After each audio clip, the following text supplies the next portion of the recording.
संबंधी शोध एवं अनुसंधान को गति प्रदान करना है। आज विश्व में manufacturing, service sector, information technology एवं ब्लॉकचेन टेक्नोलॉजी जैसे लहर के बाद एआई की लहर हम सभी देख रहे हैं, अनुभव कर रहे हैं और हमारे लिए सुनहरा अवसर है जब हम अपने एआई मिशन के माध्यम से छत्तीसगढ़ को न केवल देश में बल्कि पूरी दुनिया में एक केंद्र के रूप में स्थापित कर सकते हैं। मिशन के माध्यम से राज्य में सेंटर ऑफ एक्सीलेंस की स्थापना, पायलट प्रोजेक्ट्स और नवाचार इत्यादि के लिए इकोसिस्टम तैयार किया जाएगा। सभापति महोदय, दूसरा मुख्यमंत्री मिशन है मुख्यमंत्री पर्यटन विकास मिशन। हमारे मुख्यमंत्री पर्यटन विकास मिशन का उद्देश्य है राज्य के पर्यटन स्थलों, टूरिस्ट सर्किट का विकास और संवर्धन, त्यौहार, मेलों, प्रदर्शनियों की ब्रांडिंग एवं उनकी विजिबिलिटी को राष्ट्रीय एवं अंतर्राष्ट्रीय पटल पर स्थापित करना। यह मिशन होम स्टे, गाइड सेवाओं, हस्तशिल्प को प्रोत्साहित करना, टूर संचालन एवं अन्य प्रासंगिक सेवाओं का विस्तार करना, पर्यटन स्थलों की लास्ट माइल कनेक्टिविटी, स्वच्छता, पेयजल एवं आगंतुक पर्यटकों की सुविधाओं में मौजूद वर्तमान कमियों को चिन्हांकित कर उन्हें दूर करना तथा आवश्यक अधोसंरचना का निर्माण एवं सुदृढ़ीकरण जैसे महत्वपूर्ण कार्यों के लिए समर्पित रहेगा। मुख्यमंत्री खेल उत्कर्ष मिशन। सभापति महोदय, आज की तारीख में हम सभी इस बात से सहमत होंगे कि खेल कूद न केवल मनोरंजन का साधन है बल्कि अंतर्राष्ट्रीय स्तर पर सॉफ्ट पावर का प्रतीक भी है, जो किसी राष्ट्र को वैश्विक प्रतिष्ठा तथा सांस्कृतिक पहचान दिलाती है। एक तरह से अंतर्राष्ट्रीय कूटनीति की तर्कस का एक प्रभावी तीर भी है। सभापति महोदय, भविष्य में खेल कूद के क्षेत्र की क्षमता एवं उससे होने वाले सकारात्मक परिणाम को ध्यान में रखते हुए माननीय मुख्यमंत्री श्री विष्णुदेव साय जी की सरकार ने इस बजट में मुख्यमंत्री खेल उत्कर्ष मिशन लाने का निर्णय लिया है। इस मिशन के कुछ विशेष उद्देश्य रहेंगे, जैसे प्रतिभाओं का चिन्हांकन एवं उन्हें निखारने तराशने का काम करना, संभाग, जिला और विकासखंड स्तर पर लक्षित खेलों के लिए आधुनिक खेल अधोसंरचना का निर्माण करना, प्रतिभाशाली खिलाड़ियों को राष्ट्रीय एवं अंतर्राष्ट्रीय स्तर पर भाग लेने के लिए प्रोत्साहित करना एवं उन्हें आर्थिक रूप से मदद करना, महिलाओं की भागीदारी को खेल क्षेत्र में बढ़ावा देना तथा राष्ट्रीय योजनाओं के क्रियान्वयन को छत्तीसगढ़ में बढ़ावा देना। मुख्यमंत्री अधोसंरचना मिशन। सभापति महोदय, माननीय विष्णुदेव साय जी की सरकार ने सदैव यह प्रयास किया है कि सामाजिक पूंजी निर्माण के साथ साथ पूंजीगत निवेश को भी त्वरित गति मिले। अधोसंरचना निर्माण विकास की वह बुनियाद है, वह नींव है जिस पर छत्तीसगढ़ सुदृढ़, समावेशी, आधुनिक एवं फ्यूचर रेडी सुविधाओं का स्तंभ खड़ा कर रहा है। आने वाले समय में हमारी प्रतिस्पर्धा केवल अन्य राज्यों से नहीं बल्कि अंतर्राष्ट्रीय स्तर पर उभर रहे नए विकास केंद्रों से भी होगी। तो अगर हमें अपने आप को भविष्य में प्रासंगिक बनाए रखना है तो चाहे सड़क हो, रेल हो, पेयजल हो, दूरसंचार हो या हवाई अड्डे हो, इन सभी क्षेत्रों में लंबी अवधि तक नियोजन के साथ निवेश की आवश्यकता पड़ेगी। सभापति महोदय, इन सभी परिकल्पनाओं को फलीभूत करने के लिए आवश्यक है कि हम भविष्य के हिसाब से अधोसंरचना के लिए गैप एनालिसिस करें, राष्ट्रीय एवं अंतर्राष्ट्रीय वित्तीय संस्थानों के साथ साझा कार्यक्रम की संभावनाओं को तलाशें तो चल रही परियोजनाओं का माइलस्टोन तैयार कर समयावधि में पूर्ण करने हेतु आवश्यक कदम उठाएं। सभापति महोदय, पांचवा मिशन है मुख्यमंत्री स्टार्टअप एवं निपुण मिशन। सभापति महोदय, इस मिशन के माध्यम से हमारे उन प्रयासों और संकल्पों को हम साकार करेंगे जिसके माध्यम से हम छत्तीसगढ़ के युवाओं को जॉब सीकर से जॉब क्रिएटर बनने के लिए उत्साहित करेंगे, उनको आवश्यक सहयोग प्रदान करेंगे और उनके सपनों को पंख देंगे। आज का समय दुनिया भर में उत्पन्न हो रहे नए अवसरों और संभावनाओं को तलाश कर अपने करियर को उस अनुरूप ढालने का है। किसी ने कहा है, अपनी बातों को तोलना होगा, यानी सूरज को बोलना होगा, धूप कमरे में यूं ना आएगी, उठ के दरवाजा तो खोलना होगा। धूप कमरे में यूं नहीं आएगी, धूप कमरे में यूं ना आएगी, उठ के दरवाजा तो खोलना होगा। मुख्यमंत्री स्टार्टअप एवं निपुण मिशन के माध्यम से हम उन युवा उद्यमियों का हाथ थामना चाहते हैं जिनके पास नई सोच, नई अवधारणाएं और अभिनव उद्यमी विचार तो हैं किंतु संसाधनों और पहुंच के अभाव में वे संघर्ष कर रहे हैं। ऐसे युवाओं को तकनीकी, आर्थिक और संस्थागत सहयोग प्रदान कर हैंड होल्डिंग की जाएगी ताकि उनके विचार कॉन्सेप्ट से लेकर मार्केटेबल प्रोडक्ट तक की यात्रा सफलतापूर्वक पूरी कर सकें। सभापति महोदय, वर्तमान में एआई के दौर में तथा वैश्विक तथा राष्ट्रीय स्तर की अर्थव्यवस्था के बदलते स्वरूप की सच्चाई है कि उद्योग एवं सेवा क्षेत्र दोनों में नवीन कौशल एवं दक्षता की आवश्यकता है। यह कौशल किसी क्लासरूम या कॉलेज की चार दीवारी मात्र से प्राप्त नहीं की जा सकती, अपितु इसके लिए उद्योग जगत के साथ मिलकर अप्रेंटिसशिप एवं प्रशिक्षण की व्यवस्था की आवश्यकता है। इसके साथ यह भी जरूरी है कि हम अपने राज्य की वर्कफोर्स का उन्नयन कर रोजगार के लिए तैयार करें, जिससे उन्हें उद्योग जगत की नई संभावनाओं से जोड़ा जा सके।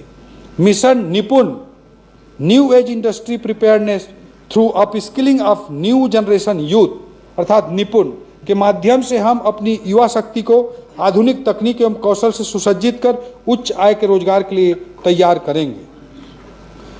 वित्त आयोग की अनुशंसा, सभापति महोदय, चौथे राज्य वित्त आयोग की अनुशंसा को 16वें केंद्रीय वित्त आयोग की अवार्ड अवधि के समतुल्य करते हुए वर्ष 2026-27 से 2029-30 तक लागू किया जाएगा। स्थानीय निकायों को राज्य के शुद्ध कर राजस्व का 9% अंतरण करने का निर्णय लिया गया है। इसमें 70% राशि पंचायतों को और 30% राशि नगरीय निकायों को प्रदान की जाएगी। महोदय, अनुसूचित क्षेत्र की ग्राम पंचायतों को 2.5 लाख प्रतिवर्ष अतिरिक्त अनुदान भी सिफारिश अनुसार दिया जाएगा, जिसके लिए 120 करोड़ का अतिरिक्त प्रावधान किया गया है। नगरीय निकायों एवं ग्राम पंचायतों को राजस्व वृद्धि के लिए पुरस्कृत करने के उद्देश्य से उनके द्वारा कर राजस्व में 10% से अधिक वृद्धि के बराबर राशि परफॉर्मेंस ग्रांट के रूप में दी जाएगी। अब मैं बजट अनुमान पर आता हूं। सभापति महोदय,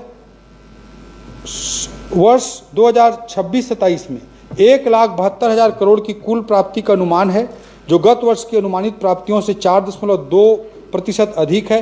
कुल प्राप्तियों में राज्य की राजस्व प्राप्तियां 77,000 करोड़, केंद्र से प्राप्तियां 66,000 करोड़ एवं पूंजीगत प्राप्तियां 29,000 करोड़ अनुमानित हैं। वर्ष 2026-27 के लिए विनियोग का आकार 1,87,500 करोड़ का है। सकल व्यय से ऋणों की अदायगी एवं पुनर्प्राप्तियों को घटाने पर शुद्ध व्यय 1,72,000 करोड़ अनुमानित है। राजस्व व्यय 1,45,000 करोड़ एवं पूंजीगत परिव्यय 27,000 करोड़ है। प्रदेश में अनुसूचित जनजाति वर्ग एवं अनुसूचित जाति वर्ग के विकास के लिए आदिवासी उप योजना मद में 34% एवं अनुसूचित जाति विशेष घटक योजना मद अंतर्गत 12% राशि का प्रावधान किया गया है। वर्ष 2026-27 के बजट में सामाजिक क्षेत्र के लिए 40%, आर्थिक क्षेत्र के लिए 36% एवं सामान्य सेवा क्षेत्र के लिए 24% का प्रावधान किया गया है। इस बार बजट में नवाचार करते हुए विभागों के बजट में ग्रीन बजटिंग किया गया है, तो हमारे बजट के कुल आकार में 14,300 करोड़ ग्रीन बजट को समर्पित है।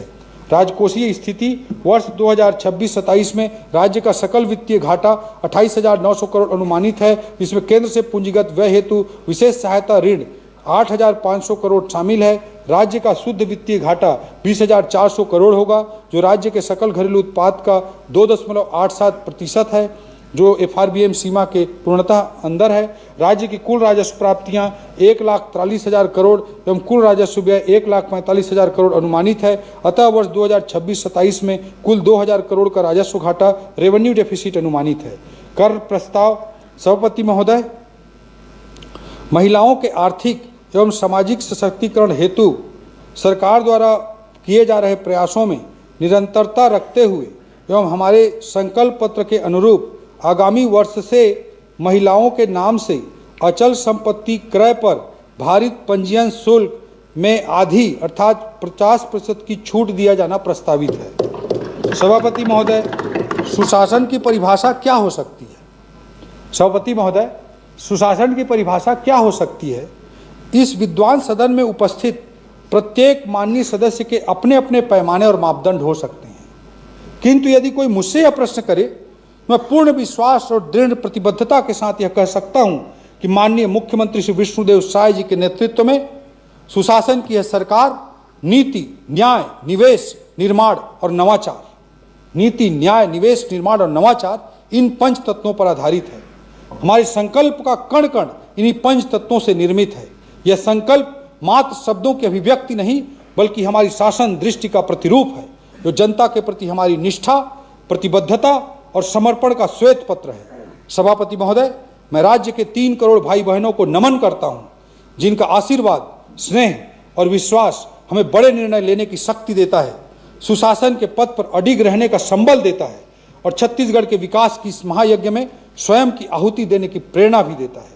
सभापति महोदय, अंत में मैं इन पंक्तियों के साथ अपनी बात को समाप्त करना चाहूँगा।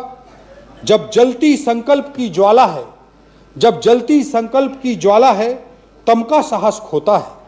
जब जलती संकल्प की ज्वाला है, तम का साहस खोता है, मन के संशय भय के बादल क्षण भर में छिड़ हो जाता है। जो ठान लिया अंतर्मन में वह पथ खुद बन जाता है। भाग्य नहीं पुरुषार्थ जगाता, मानव इतिहास बनाता है। विपदा चाहे वज्र बन आए, संकल्प न झुकने पाता है। दीप अकेला भी जल उठे तो रात स्वयं झुक जाता है। दीप अकेला जल उठे तो रात स्वयं भी झुक जाता है।